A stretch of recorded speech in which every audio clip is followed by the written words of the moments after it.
Hello everybody, welcome to Talk About Houses. I'm Todd. I'm Juana. Okay, so we have the spring selling report from Realtor.com. This is all the data, and we're going to go through it. It's, what did it say, 14 slides or something? Something like that. It's a ton of slides, so it's going to take us a while to get through it.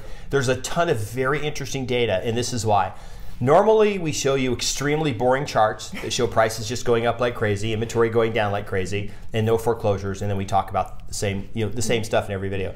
What's interesting about this is when we break down this data, we're going to get as granular as what age groups, so boomers, Gen X, millennials, and Gen Z, and how they, how much time a Gen Z person spent cleaning their house before they listed it. Okay, and so before we do each slide, we're going to ask you to take a guess at which generation was better at that, and then put that in the comments, but then don't delete it, if you were wrong. Okay, so this is why this is interesting, because you would probably be surprised to see that there's this, for specific things, there was a huge difference between how a baby boomer, who is everybody older than us, would react differently from, say, a millennial or a Gen Z, right?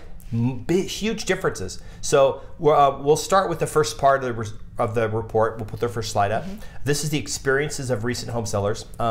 Over half of home sellers spent less than a month preparing the home for a listing. Now we'll go into the details about how much less, because some spent like zero and some spent more, and you'd be surprised when you find out what they had to do. What they had to do. Yes. Almost 60% of homeowners repaired or updated their home in preparation for sale. Now remember, this is national. As Juana knows very well, there are some markets where everybody fixes up a house to sell it, and there's markets where literally nobody fixes up the house to sell it. So this is not related to this, but I just want to make a point. For those of you who are getting ready to sell your house and you're doing things to fix it up to sell it, and for those of you who are not looking to sell your house, please fix up your house, update it, make it nice as though you're going to sell it, and then enjoy it. Yeah. So many people do all these wonderful things to their homes for someone else to enjoy. What's the point of that? And make your house nice for you to enjoy, and then whoever buys it in the end will enjoy it too. 2/3 of homeowners cleaned or decluttered before listing. This should be everybody. Yes. You should all do this. This is something we should all do at least twice a year. Most homeowners considered 1 or 2 real estate agents before choosing. You will be blown away when you find out by age group which one predominantly only picked one agent. You're going to be blown away by this, I think. 80% of homeowners sold at or above their asking price. Is that a surprise? No. No, not a surprise. Recent sellers benefit from competitive markets in the past year. That's not a surprise either, right? Okay, so real quick, put in the comments how many of you think that the baby boomers interviewed the most agents, the Gen Z, Gen X, or millennials. So put in your vote real quick. Okay, keep going. Okay, this is the homeowner plan to sell this year for 2022. 60% of homeowners that are planning to sell, that doesn't mean 60% of people are selling, have sold a home before. So 36%, this is their first time. So about 2/3 basically, they've sold a home before.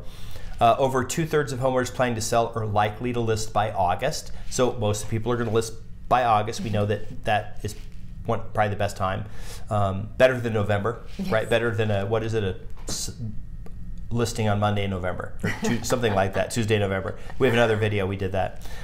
43% of homeowners planning to sell expect prices of $350 and below, because they're not all in San Francisco or San Diego or New York City or Austin, Texas. Or even Las Vegas, because Las Vegas is getting up there too. Yeah, so what that means is there's people everywhere selling. And there's people in Tulsa, Oklahoma, where it's probably a lot less expensive than other places. Boise, Idaho is super expensive, right? So it's not just super high-end people, super high-end houses that are selling. Right, but and you've got small towns like Parshall, North Dakota. There are people selling there. The #1 reason people decided to sell was changing family needs, which is normal. Favorable market conditions. People just said, hey, look, the market's favorable. We always talk about living in Boise. We're loading up the truck and we're moving to Boise, Idaho. Yes. Like the Beverly Hillbillies. Granny's on the back, rocking back and forth. Okay, so we're going to start with the slides. We got a ton of them. So we're going to, I'll read the stuff and Juana will be color commentator. Okay, now this is the 2022 Recent Sellers Home Preparation Time. Okay, this is what surprisingly, you can see on the left-hand column they have that how much time they spent home prepping, anywhere from less than 2 weeks to 6 months or more, right? What's amazing is the less than 2 weeks, that that 51% of the age group that spent less than 2 weeks, baby boomers. Right. Meaning it's either one of two things. They either keep their house clean anyway, so they didn't have to spend a lot of time, or they just know that you don't have to it doesn't have to be perfect and pristine because this is the 8th house they've sold, maybe, right? My guess is they probably just, maybe they don't have a bunch of kids wrecking the house. They probably more orderly. And then when you look at the other ones, everybody else is spending more time to fix up their house. Right. I thought that was interesting. Right? Do you think that's just an age thing? Do you think that's more of a cultural thing between those Gen Zs or millennials? Well, I think that, kind of to your point, as far as the baby boomers are concerned, this is not the first home that they've sold. This is not the first time that they've gone through the massive decluttering and that sort of thing. And it may not also be the first time that they've sold post family. So they have been shedding possessions with each move. So by the time they've gotten here, they're pretty lean, so it doesn't take that much. All right, so the next chart we're going to show here are the planned actions. So they were asked, hey, what are you going to do before you list your home? And so here's the chart. If you see on the left-hand side, you have all of the different things, whether it be carpet cleaning, decluttering, how much time I'm going to, spend finding an agent, all this other stuff. And then what it shows is, to the right of those, it shows by, baby boomer, Gen Z specifically. Now, they all said they were going to do cleaning and decluttering, even though we know baby boomers spent less time doing it, right? They all said they were going to do it. Having listing photos taken, boomers were first in that. They probably understand the value in that. Finding an agent to represent them, boomers were the lowest. They said that was the lowest amount of, that wasn't one of their main planned actions. So it's either one of two things.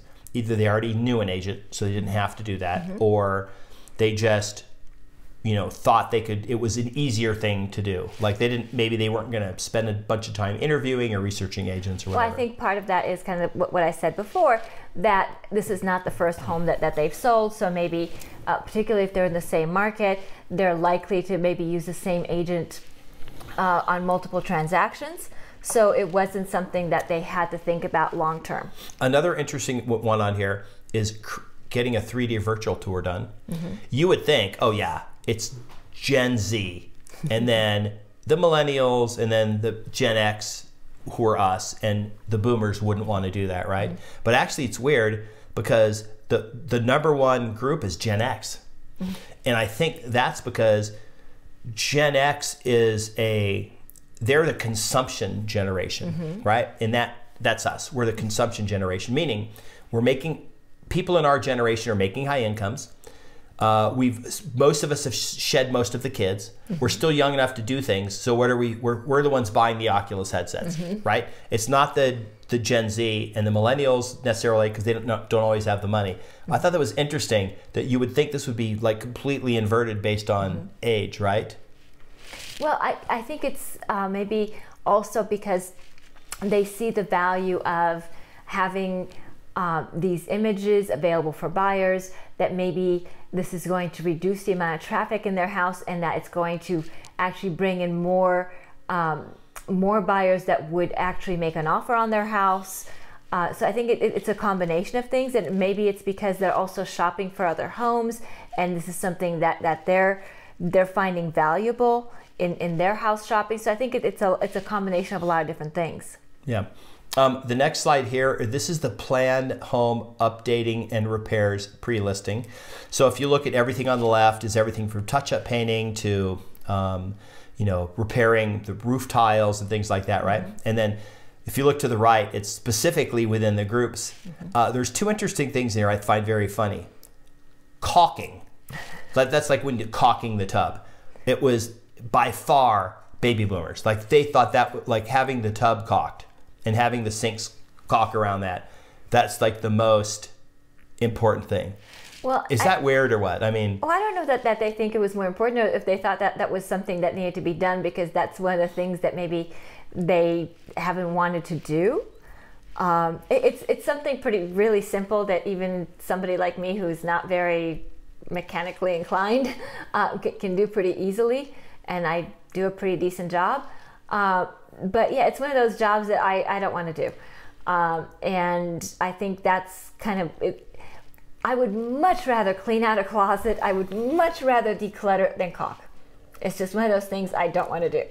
The other thing that was interesting here is landscaping. Like, I need to fix up the landscaping. Overwhelmingly Gen X. Like, nobody else rated this very high. I'm not going to deal with landscaping. Nope. Gen Xers, nope. Landscaping. We're going to get all fixed up. We're going to the yard. We're going to fix plants. We're going to get sprinklers done. Is that kind of weird? That, like, why?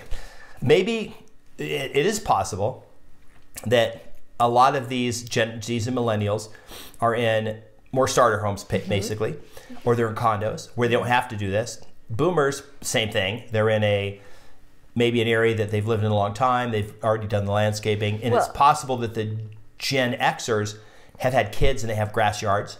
So it could potentially be part of the why the demographic thinks this isn't like land, because it's huge. It's literally the biggest thing there is Gen Xers and us and our landscaping. Right. But if you think about it, boomers are probably not doing their own landscaping anymore. They probably have a gardener. So because they're at that point in their lives where maybe they're not so fit to push around a lawnmower. Yeah. So if they've got a gardener, then probably their landscaping is already well maintained. Gen X, that may not have been the greatest priority as they were trying to, raise kids and that sort of thing. So. Yeah. This is a kind of a fun one. We won't spend a lot of time on this one. This is the pre-listing home cleaning actions. They broke down specifically things like carpet cleaning, window cleaning, HVAC, stuff like that. You can see it's pretty much even here. But what's this really weird one is gutter cleaning. Okay. Now, of course, baby boomers was very little, and the Gen Z had the highest gutter cleaning. Like that was the highest thing. It was gutter, like for Gen Z, they were cleaning out the gutters of the place. And then grout cleaning, baby boomers aren't even on here because it was zero. Like the baby boomers weren't going to clean grout. They're not going to get out, grout is on the tiles, right? That's what's between the tiles. Okay, sometimes people confuse grout and caulk, but grout is like in the shower. You put grout. We're not cleaning that. Yeah. Like not me. I'm not cleaning it. Look, the idea of having baby boomers on all fours cleaning the grout in the shower or wherever their tile is, that's just not a good picture. Yeah. Okay. Before I show the next slide, I want you to think about this. Okay. This is how many real estate agents they evaluated, and there's 5 choices on here. 1, they either evaluated 1, they evaluated 2, 3, 4, or 5 or more. So they asked them, how many agents you can evaluate? Some people say, no, just 1. I'm just going to go with 1. Or some said, no, 3. I'm going to do 3. I'm going to interview 3. Some said 6, whatever, right? Okay. So think about which demographic do you think would want to talk to the most agents and which would talk to the least agents before I put this up. And off the top of your head, like intuitively, what would you think? Who would want to interview the most agents? Probably Gen Z or millennials, because they're very accustomed to having lots of different choices. Okay. As opposed to somebody like baby boomers or Gen Xers who have sold homes before, so they're more likely to do business with one of their previous agents, or to have agents in their sphere of influence already, so these are people that they already know, okay. So that they're known quantity, so less choices there as opposed to people who are just trying to get the most data. Okay, and then who would only interview 1? Like just talking to 1 and that's it, Again, I would think on the more mature end of the scale. Okay, so Wanda did not look at these numbers. so she's not telling you what she saw in the number. She's just going from experience, and she can't read them. They're on the iPad here, but she doesn't have her glasses on, so she seriously can't see them all. So I'm going to put the slide up right now. So if you guys know, I don't wear glasses in the videos, but in real life I do, and without glasses I am blind as a bat. Yeah, so when we do the videos where she can't, like, we're not reading teleprompters, and we're not that good anyway to read the teleprompters. Okay, so here's the slide. I'll put it up right now. Baby boomers, 72% said 1, 28% said 2, and that was it. Yeah. Like 0 of the baby boomers said they were going to interview 3 or more agents. They all said 1 or 2. What's also very interesting is that when you go to Gen Xers, only 7% said 1. Most of them said 2 or 3. They all said 2 or 3. They felt like they needed 2 or 3. But 0 said 4 or more. Okay? Now you get to the millennials, and they were all over the place, right? They were 1, 2, 3, 4, 5 or more. Like we're going to interview a bunch of people, right? We're going to interview a bunch of people, and then Gen Z. Here's the interesting thing: 67% said 3 people. So 2/3 of them are interviewing 3 people. Okay. And then, but what was also interesting is none of them said 4 or 5. So only the millennials wanted many choices to pick from, but then the Gen Zs were like, it's 1, 2, or 3. I think this is demographically interesting. I think that the Gen Zs, when they become that in the column on the, so in, call it 40 years, when they're and they won't be baby boomers, they'll still be Gen Zs, but they'll just be, the baby boomers will all be, because before the baby boomers, we didn't name them. We called them the greatest generation, but we started naming these generations really, I think in the late 60s, early 70s. The term baby boomers actually came about from a person who wrote a book, and they put a date that was like July 17th of 1964. Everyone born before that statistically is when the population reached a point where it was declining, and they said that this was the baby boom. They look back and they predict the exact date it ended. So some people just say 64, some people just say 65, but that's it. They'll be gone, and then the Gen Xers will be super old, and the millennials will be kind of retiring, and then the Gen Zs there'll be a couple other people. But it'll be interesting to see though, and unfortunately we probably won't be able to do a video on it when the Gen Zs are like the oldest people, and if they just say, I'm just picking one agent, and we don't even know if in 50 years they'll be using if real estate will work the same way, right? Right. I mean, everything changes, and so does real estate. It all changes. So the next slide here is the final sales price versus asking price. Now this is sort of interesting because it's not substantially different among all of the groups of people, and this is because the types of homes they live in probably are relatively similar. We have a very integrated society in the U.S. We do have some people like the Florida retirement communities or cities that tend to be younger people, but if you take a city like Las Vegas, you'll find communities where, except for like Sun City, excuse me, there are people of all age groups living all over the place, and they live in similar home types. Well, that's part of it, but the other part, we've already established that they are all using agents. So because they're all using real estate agents, then those list prices have a lot to do with data-driven numbers, and so that tends to even out that number or that percentage of list price to sale price. Here's the next slide. Recent sellers' home selling experience. This is everybody put in line. It doesn't matter what their demographic was. A couple interesting things here as you go through this. Had offers within a week, 27%. Got an all-cash offer, 23%. At least one offer fell through, 22%. Buyers made unreasonable demands during negotiations, 15%.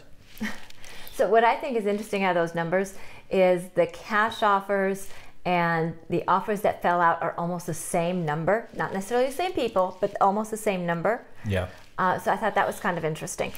And part of the reason why I think that's interesting is because my experience is that a lot of times cash buyers maybe haven't seen the property, and they they get the offer accepted, and then they go to see the property or go do the inspection, and then the deal falls out. That's not to say that cash buyers fall out more than regular buyers, but I have seen that, because when you're sitting there with finance offers and a cash offer, you want to lean more toward the cash offer because it's more likely to close. But if it's somebody who hasn't seen the house, then that may kind of weigh things and make it more likely that that offer may fall out because that buyer may not like the house. The flip side of that is, of course, somebody with financing, their financing may fall through too. So it's kind of a give and take right there. Okay. The last one we're going to talk about on this slide before we jump to the next slide was this one that says there was a bidding war for my home, 22%. Okay. Now, you're probably thinking, well, there was probably a bidding war on all the properties, but there's one demographic that just, it was over 40%. They had a bidding war over 40% of the time. And the other ones were like a lot less. So we're going to go to the slide. Now, this is everything on the previous slide broken up by the different groups.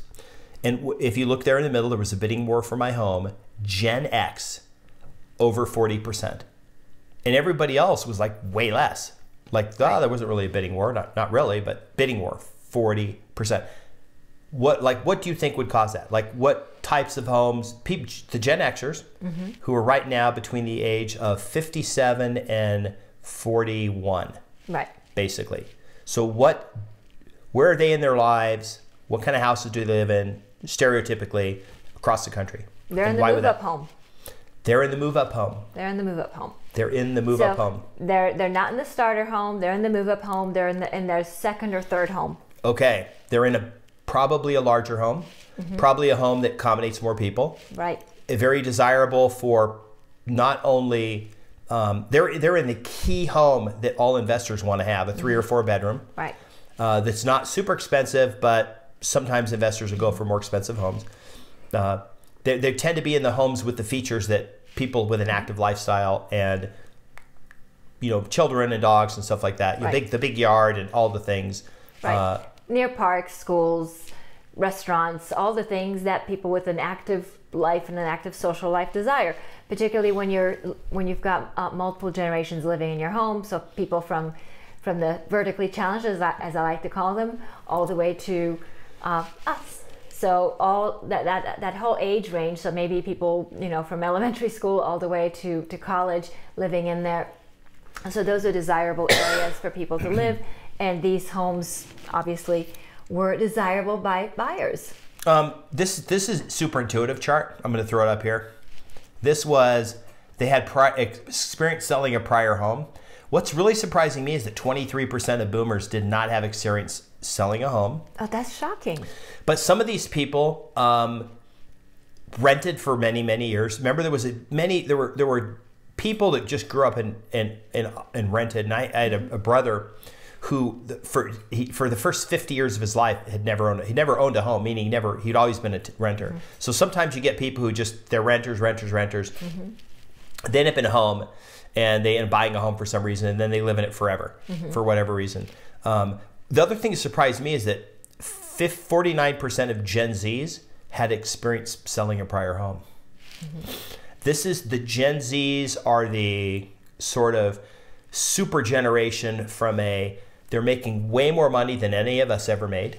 At that age. At that age, way more money. There are way more opportunities for them. The types of jobs that they can get are they tend to be tech jobs and jobs with a lot more mobility and stuff. They move around a lot because because of the job. It's not like they go to a factory in Ohio and spend 30 years there, right? They get a tech job in San Francisco, they buy a house, and they sell it, and they go to Austin, then they go to Miami, they go to New York. They move around and stuff, right? So they're a very mobile generation, and they're also a generation that has more money than any previous generation has at that point in their lives. Okay. This next chart is the expectation of prep and listing time by the different groups here. And then you can see that bottom red number is they expected less than 2 weeks of prep, and then at the far right, more than 6 months. And it's broken in to the different the things. This is pretty even. They all expected, you had pretty good representation. You had the people who said less than 2 weeks, people that said we're going to need 2 to 4 weeks. You had the small group of people that said more than 6 months for prep and listing. The only real anomaly here is that the boomers did have that more than 6 months expectation of prep and listing time. But other than that, it's pretty, everybody kind of fits into this bell curve that looks pretty like a standard distribution. Okay, so I want to know, if you expect to need more than a month to get your house ready to sell, what are you doing? I'm just curious because I don't know what can be done in more than a month. So and if you need 6 months, I definitely want to know, what is it that you're doing? I mean, are you doing an addition? Are you re-roofing the house? I mean, what is going on there? Because that makes me very curious. So please leave that in the comments. I want to know. I'm very curious. This last chart before I put it up, this is the chart. This would be the only chart you would ever need to see going into the future to tell you what is going on in the housing market. If you just had this one chart, if you could look into a crystal ball and see this chart, you could predict when the real estate market's going to crash, right? Okay. You could predict the whole world with this chart. So the name of this chart is the homeowners with listed homes, time on the market. All right. It's a pie chart. This is the first pie chart. We love pie charts. Okay. This is not broken down by different age category. We're going to put the chart up right now. 51%, less than 2 weeks. Over half, less than 2 weeks. And you know what less than 2 weeks means? Some of them were like 3 days, right? And some of them were even less because, depending on how your market works, like in Las Vegas, we have a status called coming soon, where so that the days on the market don't count yet. It doesn't count until you are actually in active status. So in coming soon, it doesn't count. And coming soon status here in Las Vegas is used as a way to kind of pre-market a house. And it is very possible that homes get offers while they're in coming soon status. Generally, when they're in coming soon status here in Las Vegas, the homes are not available to be viewed. So they are generally available to be viewed once they're actually on the market.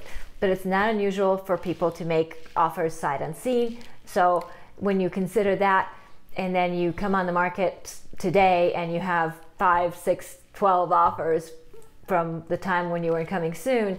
Now it takes you a couple of days to go through them, maybe 2, 3, 4, 5 days, and then you've got an accepted offer. So that kind of plays with those numbers too. But the bottom line is that once a home hits the market, homes are getting lots of offers, they're getting good offers, so that's why that time on the market is so short. What was really amazing was that, I think it was 80% of them said they got list price or more, and they got it within 2 weeks. Yep. Like, that is a hot market, and just because it's a hot market doesn't mean there's a bubble, and it doesn't mean it's gonna burst. It just means market forces are market forces, right? Right. What's amazing about this too, though, is if you didn't sell in the first 2 weeks, then there was 17% of the remaining 51%, which is almost a third of it, they sold in the next 2 weeks. So if you didn't sell in the first month and you're in that half that didn't sell the first month, a third of those people sold in the next 2 weeks, and then the other third sold in the next 2 months. And then the rest of 14% took either 3 months or more, but some of those could have been overpriced or some other, who knows, they could have gone under contract, and this is why could be misleading. You could be over there in it took 3.5 months. So you're over there in that 10% window because it was 3 to 6 months. But your first buyer could have had multiple offers, they go under contract, and then 2 weeks before closing, they said, hey, I didn't qualify for the loan, I need to get out, blah, blah, blah. So you put the house back in the market, you get another offer, goes under contract, and then you go through this a couple times. So we've seen it go like 3 or 4 times. Yeah. And there's nothing wrong with the house. It's just the buyer you're picking who gets you the most money just ends up falling out of the deal. So it doesn't mean that, it's a product of the market and a product of the loan. It's usually a loan. It usually has to do with the loan. Right. Yeah. And we're not anti-loans, you guys. No, we're not anti-loans. It's just, it happens. But if you're on the market, the bottom line is your house will sell, okay? It should sell. Everything will sell right now, especially. Yes. if you like this video, so that's the end. We're not going to do any more slides. That was a ton of slides, and we've gone through, you know, putting this video. It's going to take me all night to like put this video together, so you can watch it at 7 in the morning when the videos all come online. So if you like the video, share it. You know, leave us comments if you thought there was something kind of fun in here. You know, if you're a super real estate nerd, this is probably going to be like the favorite video that we've ever done. You're going to be like, oh my gosh, I can't believe all this cool data that's in here and stuff. And we thought, you know, it's funny because we're, you know, nerds. And I mean, I don't know how many other real estate agents read the Zillow book. I bought and read the Zillow book that had, like, it was a book that Rich Barton and Spencer Raskoff wrote. They just talked about, not about Zillow the company, but about all the data they got and what and how they saw their different perspective. And it's a great book if you want to learn about the real estate market. It's a primer if you're an agent, because it has very basic information that we all know and everything about the market. But there were some tidbits I thought that was kind of interesting as I read it.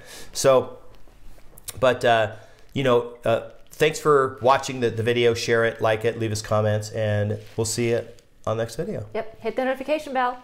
Bye. Bye.